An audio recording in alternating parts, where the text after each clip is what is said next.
Loan সংক্রান্ত মামলায় আপনার প্রি কগনিজেন্স নোটিশ এসেছে, কোর্ট থেকে নোটিশ এসেছে।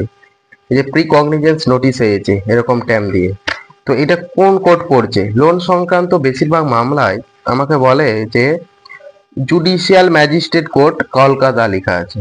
এটা কোথায়? এটা হচ্ছে ব্যাংসাল কোর্ট পড়ছে। লোন সংক্রান্ত মামলায় আপনার প্রি কগনিজেন্স নোটিশ আসুক বা সমন আসুক, তারপরে কিন্তু ওয়ারেন্ট জারি হয়ে যায়।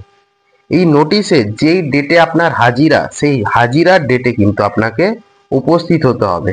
না হলে কি হবে, পরবর্তীকালে সমন হবে প্রি কগনিজেন্সের পর, তারপরে আপনার ওয়ারেন্ট জারি হয়ে যেতে পারে এবং পুলিশ চাইলে কিন্তু অ্যারেস্ট করতে পারে। এই লোন সংক্রান্ত মামলায় যদি নোটিশ আসে, এইরকম কোর্টের ট্যামে যদি নোটিশ আসে, অবশ্যই উকিলবাবুর সাথে পরামর্শ করবেন এবং আমার এই নাম্বারে যোগাযোগ করবে এবং আমার ইউটিউব চ্যানেলে নতুন হয়ে থাকলে সাবস্ক্রাইব করে পাশে থাকো। Thank you for watching my video.